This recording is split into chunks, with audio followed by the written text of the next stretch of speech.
In today's episode, we review the Sandcastle Club, flying fish, and jelly rolls. I only hope that we never lose sight of one thing, that it was all started by a mouse. You are listening to the Main Street Magic Podcast with your hosts, Jeremy Stein and John Marone. Hello and welcome to another episode of Main Street Magic. I am your host, Jeremy Stein, and I am joined by my co-host and vacation buddy, John Marone. Good evening. Today's episode is part 2 of a 2-part series on our recent Walt Disney World trip, where we review the Sandcastle Club, flying fish, and jelly rolls. If you haven't listened to part 1, make sure you go check it out for our thoughts on Old Key West Resort, The Wave, and the DVC Lounge at the top of the world. So, John, we went over our first full day in the previous episode, and now we're going to talk about our second day. We decided that Saturday morning we were going to enjoy Epcot and check out Food and Wine Festival, and you and your family spent the day by the pool. However, we already had reservations, put our kids in the Sandcastle Club over at the beach resort that evening so that us 4 adults could go have a nice dinner out at Flying Fish. So let's talk a little bit first about the Sandcastle Club. Yeah, so the Sandcastle Club, when I first found out about it, and it intrigued me, is it's a flat fee.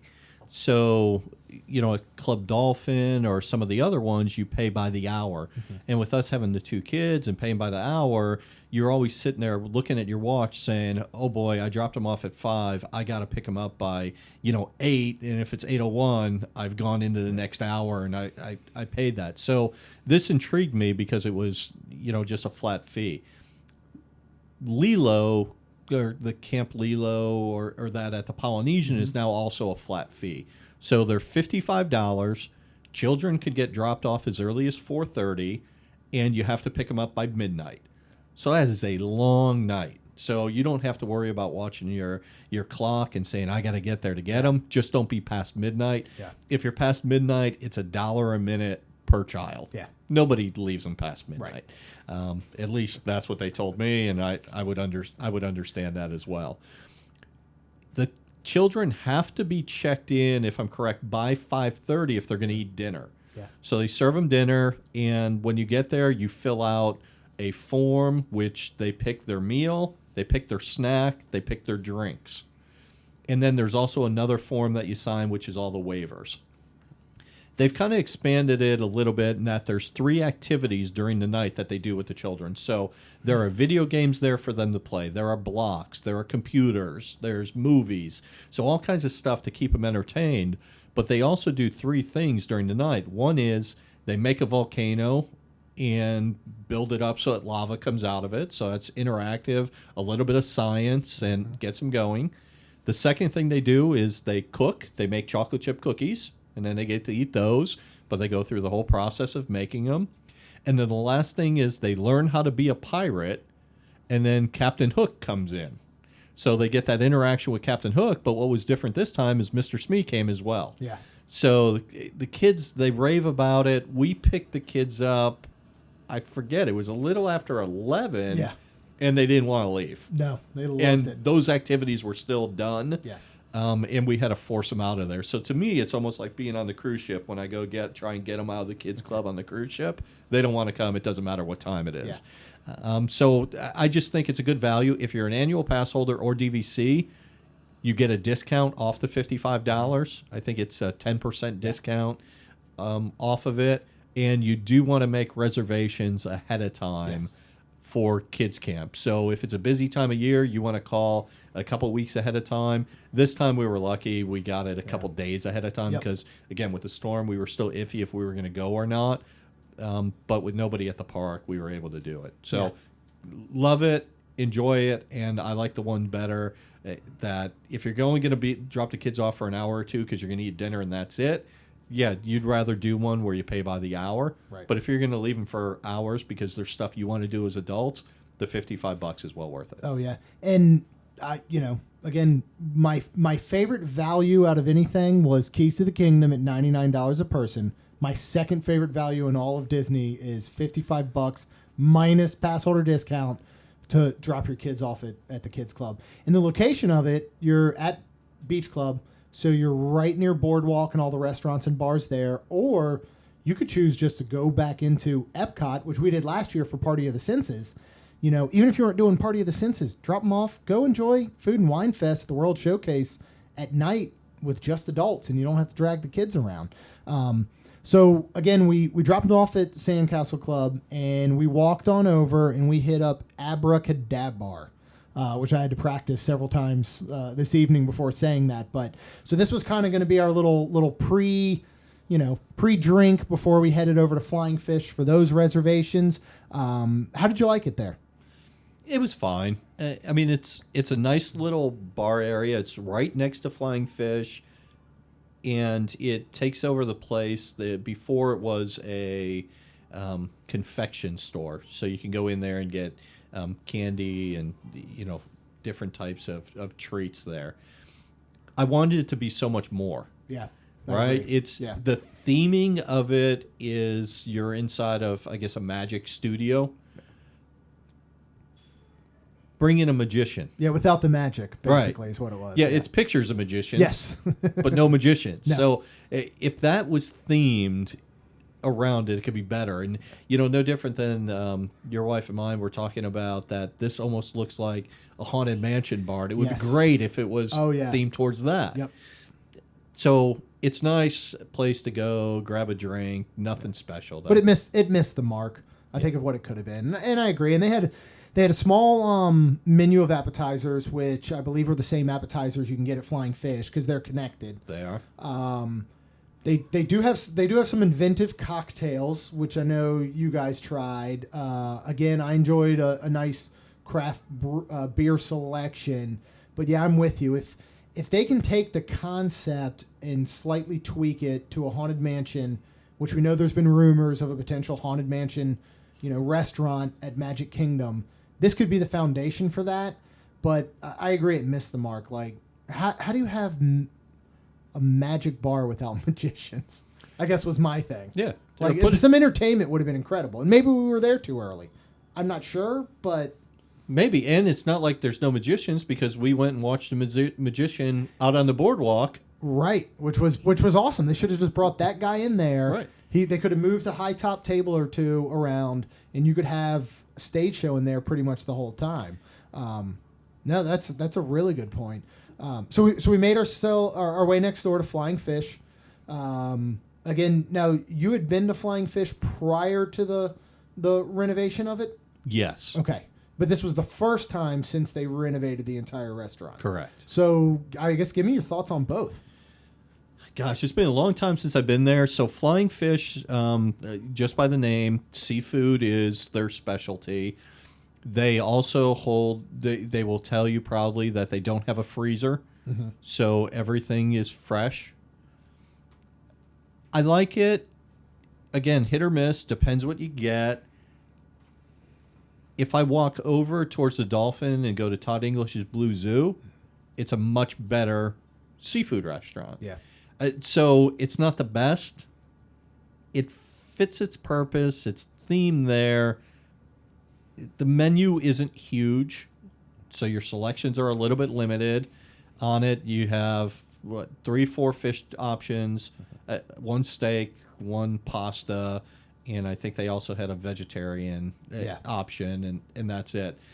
Their desserts could be better than the entrees, and we skipped appetizer. Well, no, we didn't. My wife and I shared one, which was good. Yep. We went pork belly. Yes. You got to go pork belly. Right. And the pork belly was good. So that wasn't bad. So it was pork belly, you got a little potato croquette, apple slaw, a cherry gastique sauce on it. A nice size of it, $13 for it. I didn't mind it, but obviously the fact I just forgot it, not as memorable. But I didn't have an appetizer. Oh, yes, I did. Wait a second. Yeah. Well, I shared it. She had it. Yeah, so technically you didn't. Yeah, so technically I did. I ate half of it, but I didn't remember it. I had the halibut for dinner, which was good. I have no problem with it. I mean, it was a good, clean piece. It had a potato and like a celery root mash with it, some veggies. Fine. My wife had scallops, which were large, cooked well over squid ink pasta, which I love squidding pasta. I think 3 of the 4 of us at the table did. Yeah. I think she was confused and thought that the noodles were actually squid instead of pasta noodles flavored with squid ink. So she didn't like them as much, but loved the scallops. So Yeah. okay. And then you guys had Yeah, well, she gave me one of the scallops. Scallops were outstanding. I love scallops, so they were very good. I had to smirk over here when you said they're known for their seafood, which you're right. That's what they're supposed to be known for. We ate nothing but seafood, and it was the most forgettable meal we've ever had. Now, I love trying places, and I will try flying fish again. I like it. It's not going to turn me off so much. I think we missed that night. As you said, Disney can be hit or miss as far as restaurants and that stuff goes. Service, outstanding. Had a great waiter. Atmosphere, outstanding. Now, I would take this a little bit above the wave as far as this to me seemed more of a date night type atmosphere. I mean, you had walls filled with wine bottles and, the table behind us didn't realize that at first while their child had his iPad on full blast, but we got over that real quick. But I think it's more of a date night type atmosphere, but I loved the decor. I loved the feeling of it. Waiter was great. We just missed on our meals. And so we had the shrimp cocktail as our appetizer, and it was 6 shrimp. They were good size. But it was I think it was like $16 or something. I broke it down just because I was interested. $2.66 a shrimp, which is pretty crazy. Had some dipping sauces. I mean, it wasn't bad. The real miss was we got their signature dish, which was shrimp, octopus, and cobia as the fish. I love cobia. Cobia was great. Good piece of cobia on there. The shrimp. So we sat there and ate shrimp cocktail with decent sized shrimp, and then we got this meal. It was like salad shrimp, and I would be shocked if they had these little guys fresh back in the fridge. Like I feel like they pulled them out of a bag they got at Costco. These were like 8190 size shrimp that they had in this meal, and then the octopus. To me, if you order octopus at a restaurant, there's a 90-10 split. 10% of people are going, I love octopus. It's my favorite thing ever. I'm ordering it. 90% of the people are going, I'm here. They have octopus. I want to try something and be adventurous. The octopus outweighed everything else on there as far as the amount of it. It was overcooked. It was not seasoned. Everything was had really no flavor. Again, the company, the atmosphere, everything outweighed what we felt about the food, and I would go back. I would probably go back and get the scallops that Michelle had, or I've heard that their steak there is very, very good. So I would try something different. I would not recommend what they're considering their signature seafood dish. I was very, very surprised by that. We did have dessert. I got a little birthday dessert, which was pretty cool. You guys actually ordered the dessert with your pistachio sand and chocolate and things. That was a cool dessert, right? Awesome dessert. I had that one. So that one was called Under the Sea. Mm-hmm. My wife had another one that's called Blueberries, Limes, and Seashells, which was a mascarpone cheesecake with different things. So I thought desserts were excellent. Pick anything on the dessert menu, and I think you're going to do just fine. I had an espresso. I thought it was good. Yeah, well, I took a lot of heat for getting it, but that's okay. Hey, that's what you do, I guess, when you're at a fancy place. I was still drinking Orange Blossom Pilsners, out of the Florida brewery. But one of the other, but what you and Michelle and my wife Rhonda all got though for during the meal was the wine flights, which I thought was pretty cool that they had wine flights. That's not something that I'd really seen at a lot of the Disney restaurants. As far as on a standard menu, I know you can go and you can pay for extra meals with wine pairings, at special events, but I hadn't seen just straight up wine flights on most menus. Yeah, and so the wine flights were 3 glasses, and there was a white wine flight, red, Italian, Spanish, all different kinds. So the Michelle and Rhonda each got the white wine flights, so 3 glasses of that, and I think all the wine flights are somewhere between $21 and $26. Yeah. I had I believe I had the Italian one, which was a Prosecco, a white, and a red. And I thought it was one. I mean, it fit the meal fine, and I enjoyed going through it. And they're nice pours on it, well worth the $22 that it costs to get those 3 wines. Oh, for sure. So we finished up dinner, and I think we moved on to what we might both recommend is the go-to. Kids are in the Sandcastle Club. You don't have to get them till midnight. I don't care where you ate dinner along the boardwalk, or maybe you went to Epcot, ate somewhere there, had food and wine fest. Why don't you tell them about where we ended up?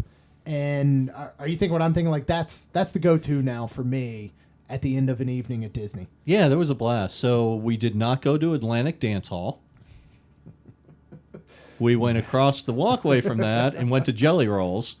So Jelly Rolls Dueling Piano Bar, if you've ever been to one, this is no different, except I'll tell you why in a second.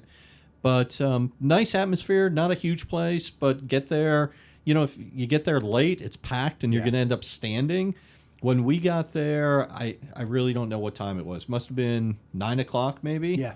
Maybe even a little earlier than that. Because our dinner was around 6 or so. Yeah, all the tables on the floor were filled, and we ended up finding some spots at the upper level bar area to overlook the pianos. So we were in a great location, but those were probably some of the last seats available. Yes. So most anybody who came in after us. And they open at 7.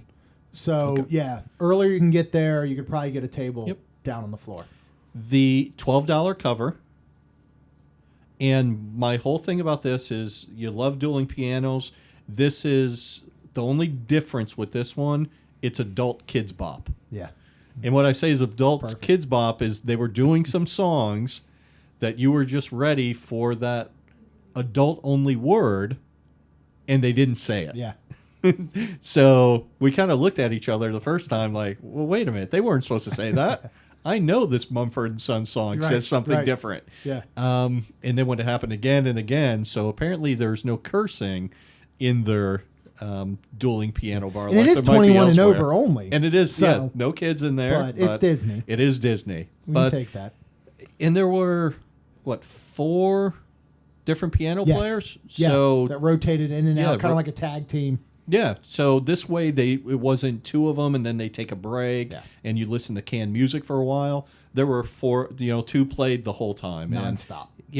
And they were entertaining. They were good. So I enjoyed it, and we stayed until we sadly walked all the way back and picked the kids up for the Sandcastle Club. Yeah, and one thing to note, there is no food service, well, except for the popcorn machine, which we took part in. But if you're expecting, because I said they open at 7, so if you did want to get a seat down by the stage, make sure you eat first, because you don't want to get there and think that they're even going to have Mickey pretzels or something. It's popcorn only, and obviously drinks, but make sure you eat before you go.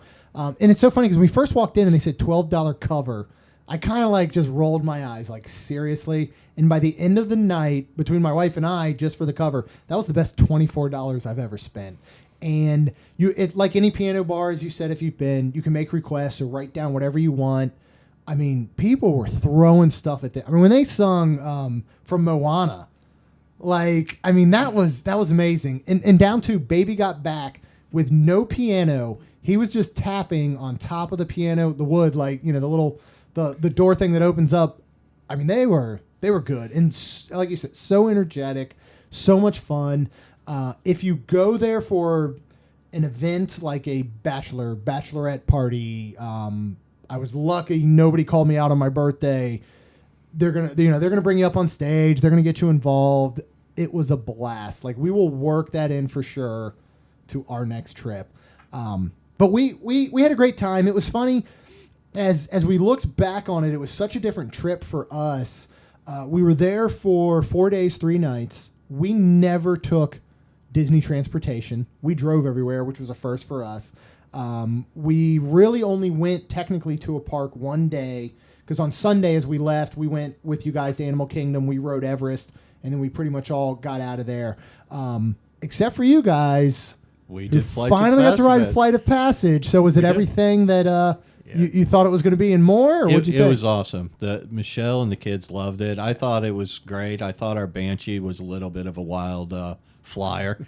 But no, loved it. It was great. The technology is amazing. And, they walked away just saying how great it was. I walked away saying that was great. And now you take that technology to the Millennium Falcon. Can you imagine? You take it to some of this other stuff. And, it was neat. And, a lot of people talked about what you riding on the back of I didn't find it to be uncomfortable. Yeah. The kids were fine on it. The glasses for them, they're 6, were a little big. Yeah. But no big deal. And they had a blast. I loved it. So Now, you guys have seen the movie? You've seen No. Avatar or not? No. But you still enjoyed it. Did you still? Because one of the biggest complaints I've heard, and we'll wrap up here soon, but I did want to talk about this. One of the complaints I've heard from so many people is that they don't feel connected to the story of Pandora and Avatar, whereas you ride Star Tours, most people are connected. You go through Midway Mania, you go through some of these other rides, you have a connection. There's not really a true connection, I still think, for people with Pandora and Avatar, because there's been one movie. It came out God knows how long ago now, 10 years ago, and they finally built this land. But obviously, I don't think, you guys didn't miss the mark on that, right? Did you still feel immersed in that this was something that you enjoyed, even though you haven't seen the movie and you're obviously not fans of the movie or the franchise? right. So maybe James Cameron isn't going to like what I say. I didn't have to see the movie to enjoy it. I look That's at it as great. being like Dinosaur, right? Yeah. Or some of those rides is the pre-show video sets the stage of what's going to happen. And I think this one did. It set the stage. We're going to take you. You're going to fly in a Banshee. We're going to use an avatar for you, and we're going to match one up for you. That pre-show, I don't care whether I saw the movie or not, and I'm not rushing out to see it, sadly. Right. I don't. It Yeah. just... We have it. You can borrow it. Yeah. So... You got to knock off an afternoon for it. Yeah. Hey, I'll wait. She, he, whoever, they're blue, right? Yes, That's yes, perfect. exactly. I know that much. Yeah. So I didn't need to see it to be immersed, just to say, hey, I'm riding on the back of a Banshee. No different than I've talked to some people who say that the Harry Potter ride at Universal uses some of the very same technology. Okay. Not the whole ride, but parts of it. I don't need somebody. I've never read any of the books, but if you tell me I'm riding on a broomstick and I feel the wind and I'm looking around, and You believe it. I believe it, and that's this. I'm riding on the back of the Banshee. Great. That's what it meant to me. Yeah. Well, I love that. I absolutely do. Well, John, thank you so much. We'll do another trip review, I'm sure, next month when we head back in October, especially with Not So Scary Halloween Party coming up, And which we're Saratoga very Springs. excited. Saratoga Springs, which I'll be interested to hear about. We're hoping. I put in a room request for the new rooms at Pop Century that they've refurbished, so we'll see how that goes. But as always, guys, thank you for listening. Please make sure you check us out on iTunes, leave us a rating and review, and check us out on Facebook and Twitter at MainSTMagic. We'll see you guys real soon.